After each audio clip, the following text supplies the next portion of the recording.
Saúde. Olá, bem-vindos ao Jovem Pan Saúde. Eu sou Adriana Reide e no programa de hoje vamos falar sobre Junho Vermelho, uma campanha que tem como objetivo incentivar o espírito de solidariedade quanto à doação de sangue e também, claro, conscientizar a população sobre as doenças que afetam o sangue, junto com a importância do diagnóstico precoce. Quem vai conversar com a gente sobre esse assunto, deixa eu receber os nossos convidados, é o Dr. Felipe Magalhães Furtado, hematologista do Hospital da Criança de Brasília e do Sabin Medicina Diagnóstico. Tudo bom, doutor? Bem-vindo, obrigada pela sua presença aqui conosco hoje. Oi, Adriana, tudo bom? Bem-vindo, eu que agradeço. É um prazer estar aqui com vocês hoje. Prazer todo nosso. E também conosco aqui a doutora Ana Carrijo, médica hematologista do Banco de Sangue de São Paulo. Doutora, bem-vinda à Jovem Pan. Muito obrigada, bem-vindo, obrigada pela oportunidade. Nós que agradecemos. Bom, vamos começar então a falar desse assunto tão importante, tão delicado. Quais são as principais doenças? Começo com você, doutora. Doenças sanguíneas, como identificá-las? Quais as diferenças entre elas? Bom, nós temos diversas doenças que podem acometer o sangue. A mais comum e a mais importante é a anemia, que é uma diminuição dos glóbulos vermelhos, que pode ter inúmeras causas, sejam problemas na fábrica do sangue, que é a medula óssea, ou demais problemas no sangue periférico, como o caso aí a perda de sangue, que vai dar a anemia por falta de ferro, que é uma das anemias mais comuns que nós temos na população. Fora isso, nós também podemos ter distúrbios na parte branca do sangue e também na parte das plaquetas. Então, são inúmeras doenças que podem acometer o sangue da população. Sim, agora, doutora, a anemia a gente ouve falar bastante, né? Ela pode ter diferentes graus de rigidez quando afetam o corpo? A anemia pode chegar a ser grave? Sim, nós podemos ter casos de anemias mais graves, seja de causa benigna ou causa maligna. Sempre é importante passar com o hematologista para ele poder fazer esse diagnóstico. E existem o caso das neoplasias, que podem acometer a medula óssea, que a causa da anemia, aí, no caso, seria uma leucemia. Nesses casos, o tratamento é feito especificamente contra a doença e nós podemos, aí, no caso, também utilizar a transfusão de sangue. Perfeito. E, doutor Felipe, todas essas doenças que a gente está falando sanguíneas, elas têm tratamento? Sim, elas têm tratamento. E o importante é que sejam diagnosticados precocemente para que esse tratamento seja mais fácil, né? Alguns precisam de quimioterapia para tratamento, outros só reposição, às vezes, de alguma vitamina, ou alguns o tratamento pode ser a transfusão. Mas praticamente todas as doenças do sangue têm tratamento, muitas vezes curativo, ou se não for curativo, pelo menos consegue ter uma vida longa e praticamente normal para os pacientes. E como geralmente, doutor, o paciente descobre que está com algum problema no sangue? É possível identificar, observar o seu corpo para saber se você está entrando num problema desses? Sim, os sintomas são diferentes dependendo de qual célula é acometida, né? Se for a parte vermelha do sangue, se for algum tipo de anemia, o paciente geralmente vai sentir cansaço, vai começar a ter mais dificuldade para fazer as atividades que faz normalmente, se sente mais indisposto. E se notar que isso está acontecendo, é bom procurar um profissional de saúde para poder exame para identificar.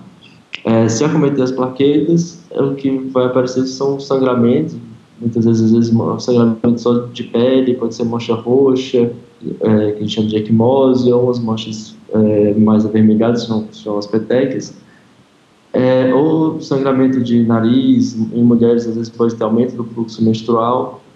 Esses todos são indícios de que pode ter algum acometimento de plaquetas ou redução de plaquetas e tem que fazer investigação. Se for das células brancas do sangue, da parte de defesa do organismo, o que se nota são infecções de repetição. Então, pessoas começam a ter infecções às vezes mais graves do que o comum, ou com mais frequência do comum, pode ser um indício de que começou a ter alguma doença de sangue relacionada às células brancas, e é bom também procurar atendimento médico para identificação e tratamento. Certo, certo. E, por exemplo, a doutora Ana falava sobre anemia. A anemia ou alguma outra dessas doenças sanguíneas podem ter a ver, por exemplo, com estresse, com algum comportamento psicológico, situação de pressão como essa, por exemplo, que vivemos da pandemia? Doutora? O estresse...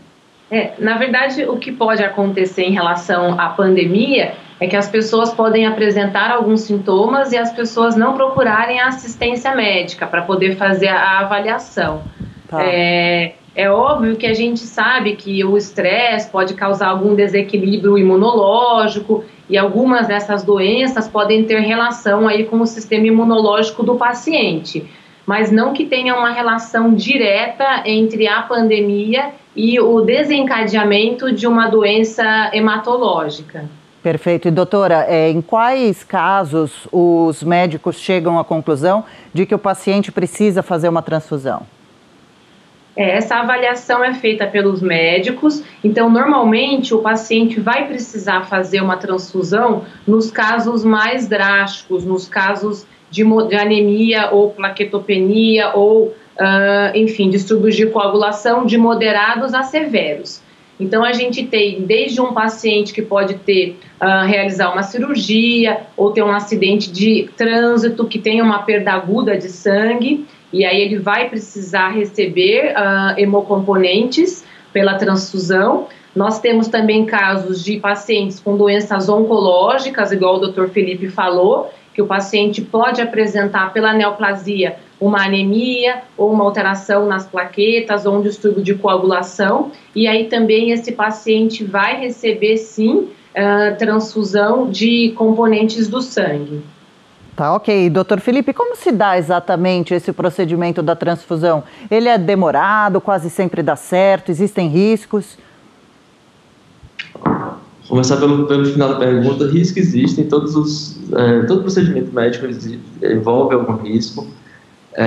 Os riscos, a transfusão hoje em dia ela é bem segura, mas ela deve ser acompanhada por um profissional experiente em hemoterapia. Pode ter risco de reação transfusional, pode ter risco de alergia, não é tão comum, mas pode acontecer. Risco de transmissão de infecção é muito, muito difícil. Os testes feitos hoje pelos hemocentros são muito sensíveis para identificação, então é muito raro ter algum tipo de transmissão de infecção. Pode ser demorado e depende do que for ser transfundido. A transfusão de hemácias demora em torno de 2 ou 3 horas e de plaquetas costuma ser mais rápido, mais ou menos meia hora é mais comum ser um pouco mais rápido. Meia hora bem rápido mesmo. Doutora Ana, vamos dizer então que o paciente precisa dessa transfusão, independente do motivo. Aí o médico, então, ele corre para o banco de sangue pegar um sangue que vai ser trocado com o do paciente, retira o sangue doente do paciente, coloca esse sangue novo. É mais ou menos isso? Para uma pessoa leiga entender, o tipo do sangue ele precisa ser o mesmo? Como é? Na verdade, quando é necessário uma transfusão, o médico que vai estar ou num hospital ou numa unidade ambulatorial que tenha uma retaguarda aí de uma agência transfusional que pertence aí a um banco de sangue, o médico vai fazer a requisição da quantidade e qual hemocomponente seja necessário nesse caso. O banco de sangue vai até o paciente, no caso do hospital ou no ambulatório, vai ser realizada uma coleta de uma amostra de sangue. Nesse sangue vai ser visto a tipagem do sangue do paciente, vão ser realizadas algumas pesquisas específicas de anticorpos, e aí nós temos, nas geladeiras dos bancos de sangue, nós temos algumas bolsas de sangue que são estocadas, que foram provenientes de doações de sangue de indivíduos saudáveis. Nós já temos a tipagem dessas bolsas que foram doadas, então a técnica do banco de sangue vai escolher um sangue que seja compatível com o tipo de sangue do paciente, vai fazer todos os testes devidos para saber se essa bolsa doada é totalmente compatível com o tipo de sangue do paciente, e aí essa bolsa ela é encaminhada até o leito do paciente e é realizada essa transfusão.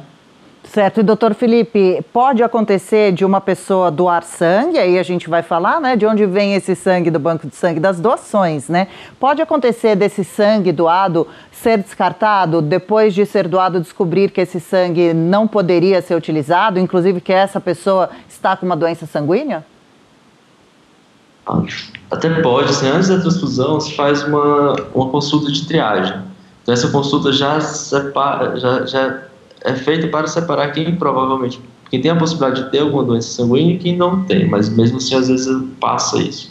Então as pessoas vão para a doação, né, para a coleta, e esse sangue ele é testado até para questão de infecção, para ver se para ser seguro a doação, a pessoa que vai receber esse sangue não receber nenhuma doença junto com ele.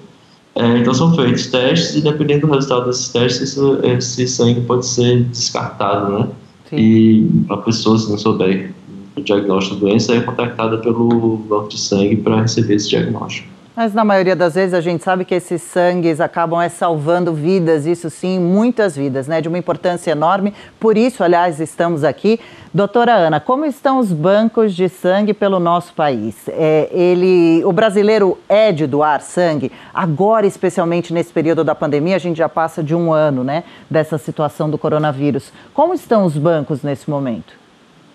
Realmente, nesse momento atual, os estoques dos bancos de sangue eles estão bastante precários. Nós estamos aí com um déficit ao redor de 40% das doações. Nós já passamos por diversas fases desde o início da pandemia, em momentos que as pessoas tinham medo de ir até o banco de sangue, medo de contrair o coronavírus durante uma doação. Nós fazemos um trabalho junto às mídias para justamente esclarecer que a doação de sangue é um ato seguro, é um ato simples, é um ato rápido, ninguém vai contrair coronavírus doando sangue. Eu acho que a principal diferença do começo da pandemia para agora é que agora algumas pessoas não procuram o banco de sangue porque voltaram um pouco com a rotina do dia a dia e às vezes acabam não tendo um tempo disponível para ir ao banco de sangue e fazer essa doação, reforçando que é questão de 1 hora a pessoa consegue fazer, não é um ato demorado. E outro problema pontual desse momento agora é que nós temos muitos pacientes internados, os hospitais estão lotados, seja de doenças hematológicas, doenças oncológicas, existem cirurgias acontecendo, então as pessoas retomaram a sua vida, retomaram o tratamento das doenças, então nós estamos com uma demanda de transfusão muito alta e temos também os próprios pacientes acometidos pelo coronavírus, que em alguns casos mais graves necessitam de transfusão de componentes de sangue. Então estamos num momento crítico, com baixa no número das doações e uma alta demanda de transfusão por parte dos hospitais. Por isso a importância da gente conscientizar esse mês agora de junho, mês vermelho. Dia 14 de junho é o Dia Mundial do Doador de Sangue. Estamos fazendo muitas campanhas para tentar conscientizar a população da importância desse ato que pode realmente salvar até 4 vidas. E como? Vamos então, até 4 vidas? Como é esse comparativo?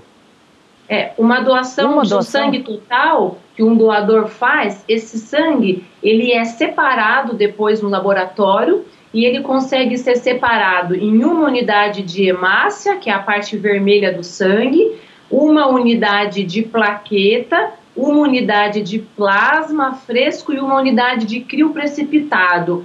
Então, com uma doação, um doador ele consegue gerar 4 componentes de sangue e ele pode sim ajudar até 4 pessoas. Já imaginou um gesto desse, você saber que conseguiu ajudar 4 pessoas, salvar a vida, quem sabe, de 4 pessoas? Doutor Felipe, vamos falar um pouquinho mais então sobre doação? Por exemplo, para quem não está muito familiarizado com o assunto, tem algum tipo de custo? Quais grupos de pessoas não podem participar de doações? Quais são as que podem? Como elas procuram um local para ir? Eu queria só acrescentar que pode ter uma 5ª pessoa salva aí, que é a questão da doação de medula óssea. Então, quem vai no banco de sangue para fazer doação de sangue pode se cadastrar para ser doador de medula óssea também. Óbvio que não vai ser coletado no momento da doação de sangue, é um procedimento diferente, mas também pode ser importante para uma quinta pessoa que, no caso, provavelmente está em tratamento de alguma neoplasia hematológica. Que ótimo. Quanto ao ato da doação, é um ato assim, bem seguro, não tem custo nenhum para o doador, no caso, né? Não costuma ter nenhum tipo de colateral. E é um ato de empatia com outras pessoas que precisam, que estão doentes e que necessitam dessa doação naquele momento, né? E não tem custo, né, para doar sangue, é justamente uma doação. E quais os grupos de pessoas? No Brasil, é proibido ter qualquer tipo de cobrança quanto a isso. E, desculpa, esqueci de responder essa outra parte. Tá. A pessoa que vai doar também não pode ter nenhum ganho secundário a isso. Então, isso é questão legal. Não vai ter nenhum custo e a pessoa também não vai ganhar diretamente nada com isso. Os grupos que não podem doar sangue são pessoas que têm algum tipo de doença infecciosa, principalmente, para não ter nenhum risco de transmissão dessa doença para outras pessoas. Outro grupo que não pode doar sangue são profissionais muito expostos a riscos de infecção. Então, assim, antes da doação, existe uma triagem, uma conversa com o médico ou o enfermeiro do banco de sangue, justamente para tentar identificar se aquela pessoa é uma pessoa que leva risco ao receptor, que é o objetivo da doação, a segurança do receptor, ou não, ou se é uma pessoa que não leva nenhum risco e essa doação pode ser segura. Então, as pessoas, o que legalmente se evita de receber doação são justamente as pessoas que podem levar risco à pessoa que receberá essa bolsa de sangue. Ok. E, mais uma vez, então, lembrando que não tem custo nem para a pessoa que vai receber esse sangue, ela também não precisa pagar, né? Para receber esse sangue. Doutora, pode falar. Não, na verdade, o que são cobrados são os testes que são realizados na doação. Então, o sangue em si, ele não é pago, né? O que é cobrado é todo o teste, o material que é realizado, e isso pode ser pago, seja pelo convênio ou pelo governo, aí dependendo aí do atendimento desse paciente. Só para completar o que o Dr. Felipe falou, para doar sangue basta o indivíduo estar saudável, precisa pesar pelo menos 50 quilos, ter entre 16 e 69 anos, lembrando que os adolescentes abaixo de 18 anos, entre 16 e 18, precisam estar acompanhados do pai ou mãe ou responsável, e os indivíduos que tenham mais de 60 anos, eles precisam ter doado pelo menos uma vez na vida, tá? Alguns medicamentos contraindicam a doação, outros não. Qualquer dúvida, nós temos disponível o site, é possível, enfim, telefonar ao banco de sangue para esclarecer, mas, no geral, indivíduos que sejam saudáveis ou que tenham alguma doença que não seja grave, obviamente controlada, podem doar sangue sim. O indivíduo não deve ir em jejum, ele tem que estar alimentado. A gente só pede para pelo menos espaçar 3 horas entre a refeição e a doação de sangue. Não pode ter ingerido bebida alcoólica até 12 horas antes da doação de sangue, e é bom a pessoa estar descansada e, obviamente, sem nenhum quadro de infecção no ato da doação. Perfeito. E quem teve coronavírus? Quem teve coronavírus pode doar sangue sim. A partir de 30 dias dos sintomas, esse indivíduo pode comparecer ao banco de sangue e fazer a doação. Obviamente, se ele não teve nenhuma sequela da infecção. Mas, tendo passado 30 dias dos sintomas e o indivíduo estando bem, ele pode doar sangue sim. E se a pessoa não teve coronavírus, mas entrou em contato com alguém que tivesse coronavírus, ela deve aguardar 14 dias para ir realizar a doação de sangue. Bacana, bacana. Doutor Felipe, uma dúvida: sangue é um material orgânico insubstituível? Atualmente, sim.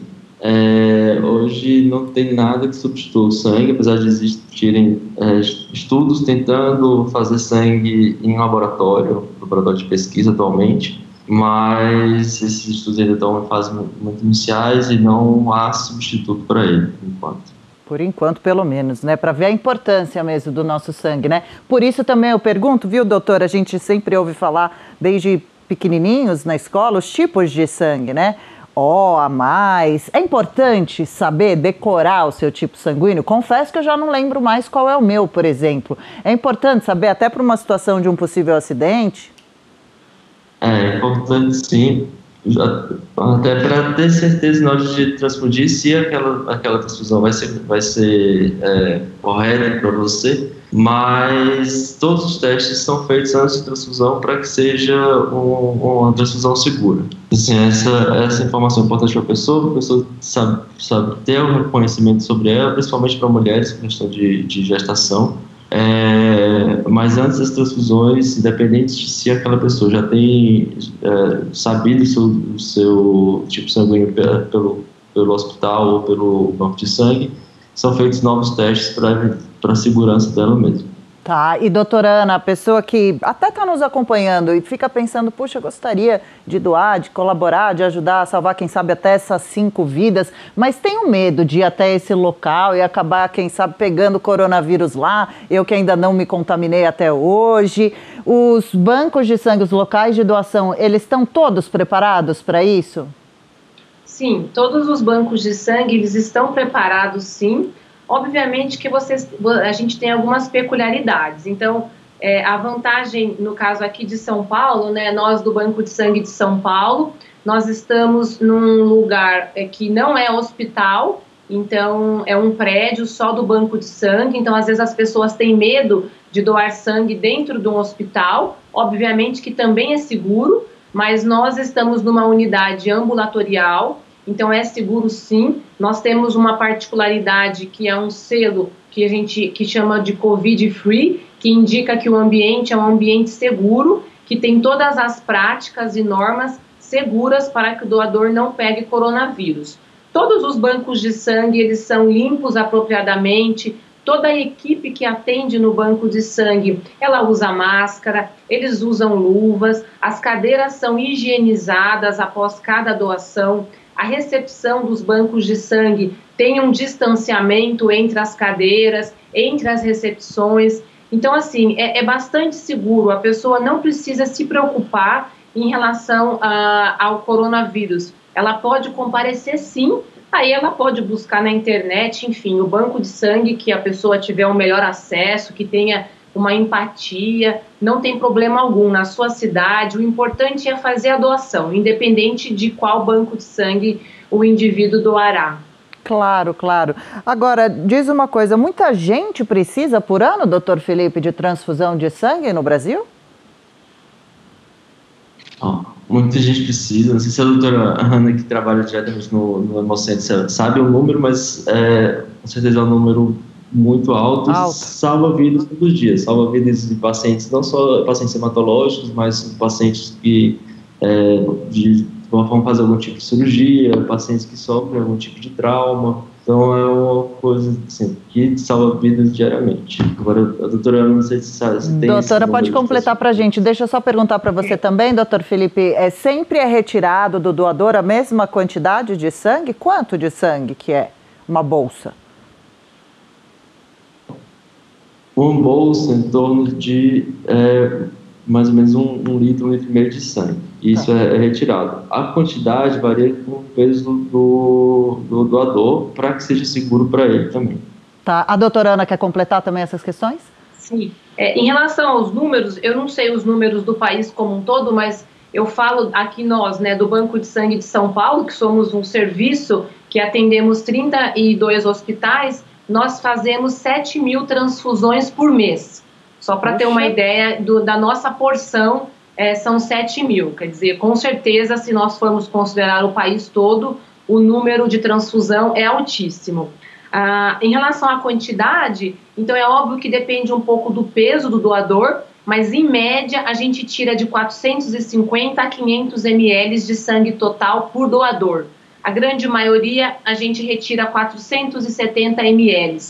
Importante reforçar que isso não engrossa o sangue, que às vezes as pessoas têm esse mito, medo de doar sangue e depois ficar com o sangue mais grosso. Isso não acontece. Também não fica com o sangue mais fino. Em questão de horas, a medula óssea, que é a fábrica do sangue de um indivíduo saudável, ela retoma toda essa produção. Então esse sangue não vai fazer falta para um doador saudável. E também esse sangue que eu retiro, esses praticamente meio litro, eles voltam, o meu corpo volta a produzir?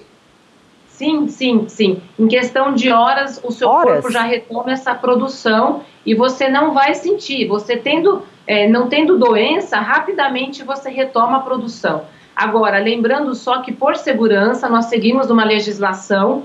Então, se o indivíduo é do sexo masculino, ele pode doar sangue a cada 2 meses, máximo 4 vezes por ano, e as mulheres, elas podem doar sangue a cada 3 meses, máximo 3 vezes por ano. E então, doutora, a senhora falava agora há pouco de um site para a gente encerrar, quem estiver nos acompanhando, ficou interessado, quer doar, começa a pesquisar por onde para ver qual o caminho certinho? Sim, o nosso site é o www.doesanguedoevida.com.br. Lá as pessoas podem acessar mais informações, seja do Banco de Sangue de São Paulo ou os pré-requisitos para fazer a doação em qualquer outro banco de sangue. A nossa unidade é no bairro do Paraíso, aqui em São Paulo, na rua Tomás Carvalhal 711, bem pertinho de metrô, e também tem acesso ao ônibus e também estacionamento, caso a pessoa queira ir de carro. A gente trabalha todos os dias da semana, a gente não para de final de semana e nem de feriado, então pode comparecer que a gente está à disposição para fazer a doação de sangue. Legal, olha lá, ficou bem claro, hein? Doutor Felipe, para encerrar também, o senhor saberia dizer se tem como a pessoa fazer com que o seu sangue fique mais saudável, prevenir doenças de sangue, alguma dica desse tipo? A prevenção de doenças hematológicas é mais questão de alimentação, né? Você tem que ter uma alimentação saudável, comer carne, ou comer alimentos que contenham ferro. Quem é vegetariano ou vegano tem que procurar ter atenção com isso. E ter uma vida saudável como qualquer outra especialidade necessita. Assim, questão de regrar peso, de fazer exercício físico, tudo isso traz benefícios que evitam doenças hematológicas. Ai, que bom. Como é bom cuidar do nosso corpo, né? Essa máquina tão caprichada, não é mesmo? Bom, nosso tempo vai chegando ao fim. Deixa eu agradecer aqui a presença da doutora Ana Carrijo, que é médica, hematologista do Banco de Sangue de São Paulo. Doutora, obrigada pela participação, pelos esclarecimentos. Até uma próxima. Muito obrigada, até uma próxima, a gente está à disposição. Eba, nós também, viu? A gente que agradece. Dr. Felipe Magalhães Furtado é hematologista do Hospital da Criança de Brasília e também do Seibem Medicina Diagnóstica. Doutor, valeu, viu, pela participação, pelo seu tempo aqui conosco. Eu que agradeço, muito obrigado. Valeu, obrigado. E claro, obrigado a você que nos acompanha. O Jovem Pan Saúde de hoje vai ficando por aqui. Até a próxima. Saúde.